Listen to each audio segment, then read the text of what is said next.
Hi everyone, in this video we would like to simulate the half-wave controlled rectifier with an R and RL loads.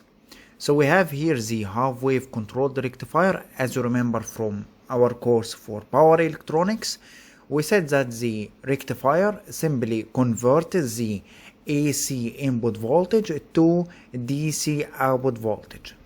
So in order to do this, we have two types of circuits. Number one, a single phase circuit, such as the half-wave controlled rectifier and the bridge rectifier.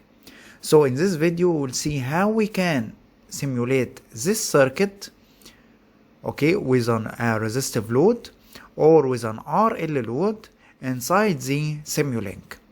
So first, you will have to see that the input voltage here is an AC, as you see here is a sine wave, and the output for the half wave controlled will operate from a firing angle alpha until pi, then again from 2 pi plus alpha until 2 pi or 4 pi and so on, or until 3 pi and so on. So here starting from alpha to pi, here from 2 pi plus alpha to 3 pi and so on. So we need to draw this circuit and get these waveforms inside the Simulink. So now we opened our MATLAB and we would like to use or simulate our circuits, this one, which is the half-wave controlled rectifier consisting of an AC supply, a thyristor, and the output or the load. So how we can do this? Simply, first we are going to use a library called the ZPower Library. Then we will click on enter and wait for the program to load our library. So here our library for the power, it contains the power electronics, and there is another library for the power system components. So first we have here the electrical sources such as the AC, DC, and we have here the elements such as the resistance, inductance, capacitance, and so on, and the power electronics elements. Here we have the machines, different types of the machines, electrical machines. Here we have the measurements to measure the voltage, the current, and so on. And we have here some interface elements, and we have here power GUI where it's used to do some tasks such as finding the active reactive power, used to find some measurements, used to get the impedance for the network, ABCD parameters, and so on. So what we are going to first do, we are going to first do a new model, okay, a new model. So we have here the new Simulink model, and we would like to add the components to form our circuit. So first, let's see our circuit. Our circuit consisting of an AC supply. So the first thing, we are going to electrical sources, double click. Then we have an AC volt source, since it is a rectifier, so it converts the AC input voltage to DC output voltage. So we'll take the AC volt supply and right click like this, and we can add it to the block, or we can just drag it like this. So we have here our AC voltage source like this. This one, let's maximize its size a little bit. Now we need to add the thyristor. Let's see where is the circuit. The thyristor here, which is used to control the output voltage or the firing angle. So we will get back to the power library, then power electronics, then thyristor. Drag it like this. So we have here our thyristor. Let's increase its size. Now the thyristor itself contains 3 parts. Number one is the gate, which contains where we provide the firing angle, which starts the thyristor from here, the gate signal, and we have here the anode and the cathode for the thyristor. The anode, which is representing the positive part for the thyristor, and the cathode which representing the negative part for the thyristor. So first we'll take the supply, of course the positive here representing the positive cycle, okay, direction. So we'll connect it to the anode, and the cathode should be connected to the load. Okay, so before we do this, we need to measure, of course, the voltage, and we need to measure the current. So for the current, we will go to the measurements, double click, then you will find here current measurement. Okay, we need to measure the output current from this circuit. So we'll find here that this current consisting of plus, minus, and I. The positive representing the input or the entering current. Okay, so we want to measure the current flowing here from the supply through the thyristor, then going to the load. So in order to this, we will add the current measurement in series with the load. Okay, as you remember that the ammeter, for example, which is used to measure the ampere, is put in series with the circuit, and the voltage or the voltmeter, which is used to measure the voltage, is put in parallel with the source or parallel with the required device to be measured, okay, or the required component to be measured.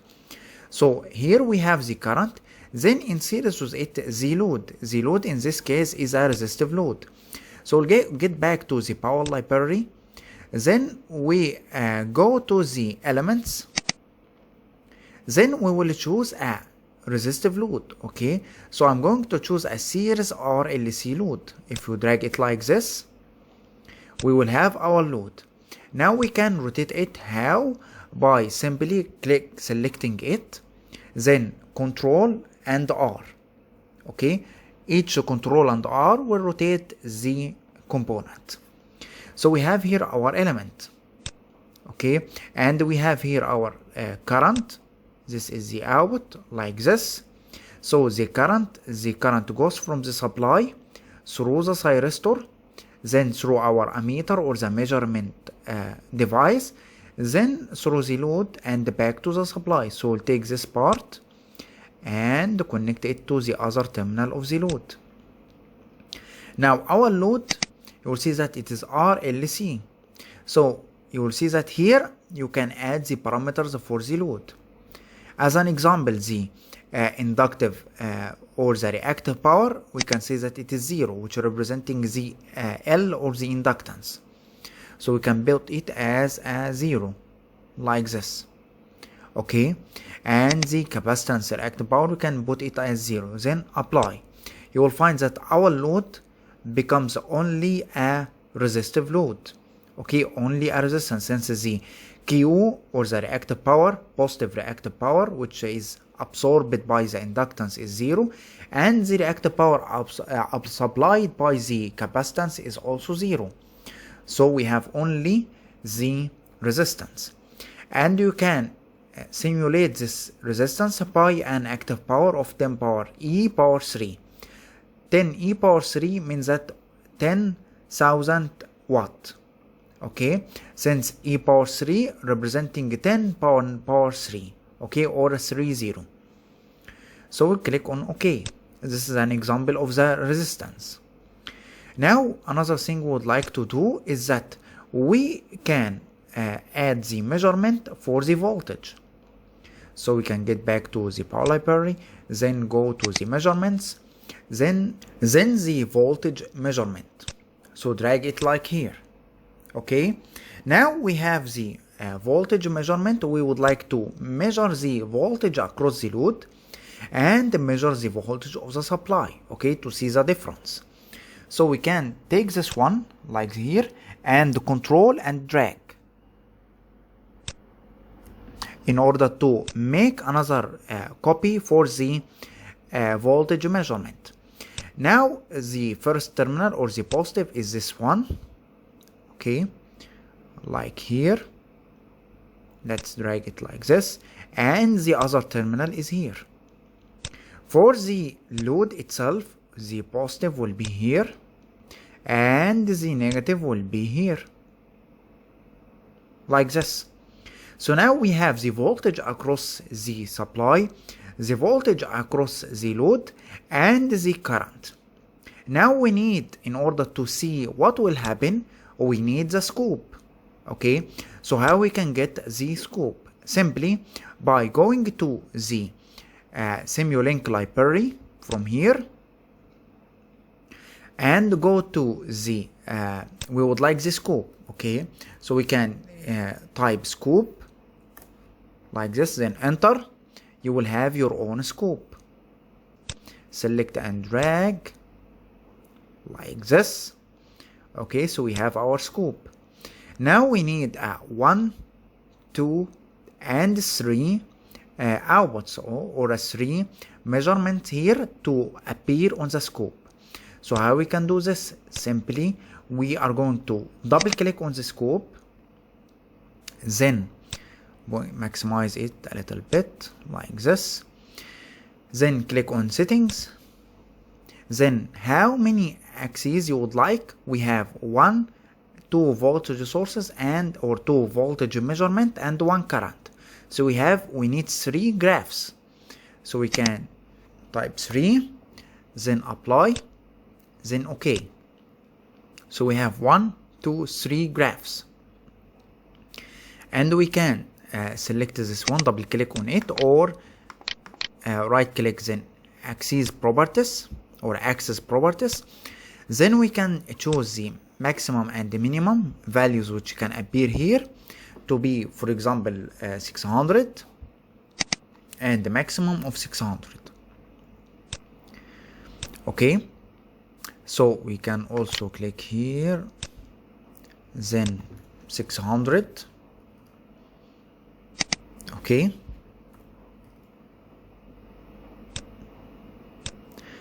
and here 600 and apply. Okay, so now we have the 3 scopes for this 3 measurement. Now we need to connect the 3 measurement to this one. So we'll take the current to the first one, or make it the third one, the voltage source, the first one, and the voltage source here connected to this one. So we have the 2 measurements, 2 voltage measurement and 1 current measurement. Now the value of the supply, double click on it, you will find that what is the peak voltage. For example, if I am talking about 220 volt as an RMS or a root mean square value, we are going to use a maximum value for a 300. You know that the maximum or peak is the voltage or the RMS multiplied by root 2. So root 2 multiplied by 220 give us 311. The frequency of the supply, for example, 50 Hertz. Then we will click on OK. So we have here our supply, we have the resistive load, and we have the current, voltage, and so on. Now the thyristor. So the thyristor, we need the gate or the firing signal. Okay, if we look at the circuit itself, you will find that the alpha, which initiates the operation of this diode or this thyristor. Okay, so we need the firing signal here. Give a pulse at a specific alpha. So how we can do this? Simply by going to the Simulink library, then type here pulse sources or pulse generator. Okay, sources, for example, the sources we have, double click, then we find here different types of sources. The one which we need is the pulse generator. Okay, this one, like here, like this. Now we have our pulse generator. Now what we are going to do, we are simply connecting this pulse generator to our thyristor gate which initiates the starting of the thyristor.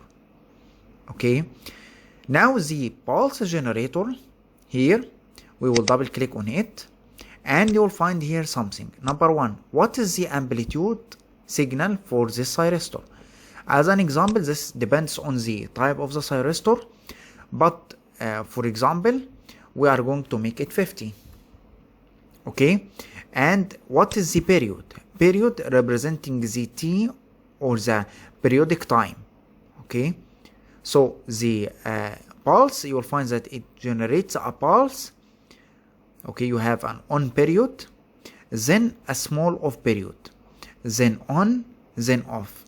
Okay, so from here to here, from one pulse to the next pulse, between them the time is called t or the period. Okay, we need this one to have this pulse for each cycle for this voltage source. Okay, we need to give it the gate. If you look at the circuit again, we need here alpha, then after 2 pi give the next alpha. Okay, so between here from alpha to alpha plus 2 pi, the distance between them is 2 pi. 2 pi, which is one cycle of the source, and one cycle of the source is 1 over the frequency. Okay, so the period here will be 1 over 50, since the supply here is 50 hertz, so the period or the periodic time will be 1 over 50. Okay, and this pulse will be repeated each periodic time, okay, or each 1 over 50 seconds. Now, what is the width of the pulse? Okay, the pulse or the percentage of its period. Okay, we make it a 5 or 10 or whatever, very small value. Okay, because we need a pulse then stop, just a pulse for a very small time. Now the delay angle here is equal to 0. So what does it represent? We will see now. Okay, we will make it 0 for now to understand what will happen. Then okay, now the next step is that we would like to start simulating this circuit. Okay, so we have here our time for the simulation is 10 seconds. I would like to make it, for example, 0.5 seconds. Okay, very small time to see the signal well. Okay, then we will start our simulation. Click on run. Now after running, you will find here a small errors. Okay, a lot of errors. The main error here is that we did not add power GUI. Okay, the power GUI is very important to add it in the block. You have to add it. Okay, so you may have this problem because you did not add it. Let's go to the library, then go to the power library, then choose the power GUI, then add it here. Okay, so just by adding it and clicking on run, you will find that no errors occurred. Okay, because we added the one which is really important, and you will find that it is really important to add it when you are dealing in power electronics. Then double click on the scope to see what will happen. Now we'll find out this is our signal. So in order to see it well, we will right click, then auto scale. Now let's see. So we have here our circuit. Okay, you will find that here the supply, this is our supply. Okay, like this, and this is the output voltage. You'll find that it is from 0, then going to the peak, from 0 to the peak, then down, because it is a half wave. Half wave means it passes only half of the wave. Okay, you will find that half and another half, so it passes only the positive half. Okay, since it is a half wave, but the full wave or the bridge, which you will see in the next video, will pass the whole wave, pulse, then another pulse, then another pulse, and so on. We explained all of these circuits about power electronics, such as rectifiers, the inverters, the DC shoppers, AC shoppers, all of the circuits which are going to do in simulations we already discussed in my own course for power electronics. Now, so we have here the positive cycle and the negative is 0, then another positive, then 0, then another positive and 0, and so on. And the current is similarly to it. Okay, since it is a pure resistive load, so the current waveform will be the same as the voltage waveform. And the peak is 311 and here 311. Okay, now the phase delay is equal to 0, which means that the firing angle is 0. What does it mean? It means that at time equal to 0, we will start our signal. Okay, at time equals 0, we will start our signal.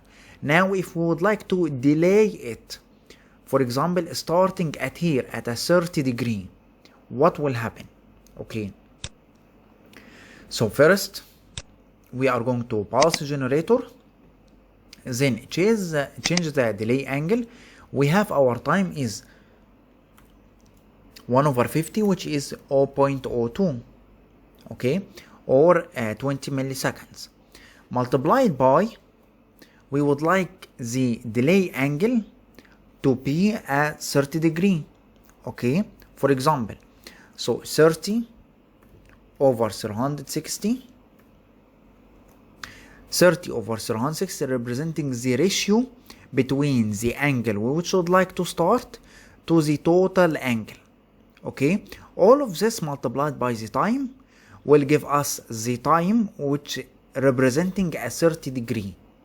Okay, 360 representing the whole cycle and 30 degree representing a part of the cycle. So multiplying the total period time multiplied by 30 over 360 will give us the time required for producing a 30 degree. Now we will click on apply, then okay, now run again, then we will go to scope and see what will happen. You will find that now our signal started from here. Okay, you will find here it started from 30 degree. Now we would like to make it more clear how, by changing the simulation time. For example, I would like it for one cycle, then start, then go to the scope and auto scale. Now what will happen? This is more accurate and it looks more helpful or clear for you. Now we will find that starting from this is 0, then to the peak, to the negative, then 0. And you find that the output at a 30 degree, here it will start to conduct, then continues to conduct until 180 degree, then it becomes 0 and it repeats itself. The current is same as the voltage since it is a resistive load. So this one is a half wave rectifier with a resistive load. Now I would like to change the resistive load with a inductive load. Okay, so if we look at the circuit here, where is the circuit, in the MATLAB here. So this we simulated, okay, the output voltage and the output current.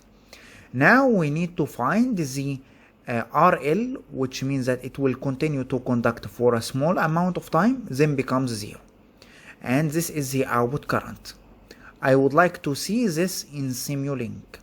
So first we will change our load from a resistive load to an inductive load, RL load. So we have here the inductive reactive power. As an example, we will make it 100 or 1000. Okay, and see what will happen. Apply and okay. Now we will start running. Then we will see what will happen. Auto scale. Okay, now we will find that this is the input supply voltage. Okay, same as this one, same as this one. And the output you will find it starts from 30 degree or the alpha, going to a very small time in the negative part depending on the value of the inductance L, then becomes 0. Positive, then a small part in the negative part, then becomes 0. you will find that the current is different from the voltage waveform. Why? Because it is an RL load. So the current does not have the same look as the voltage. So in this video we simulated the half wave rectifier with an R and RL load, and we saw how we can simulate it, and we saw the how to change the values, how to use the pulse generator, and so on. Now in the next video we are going to add the full wave or the bridge rectifier.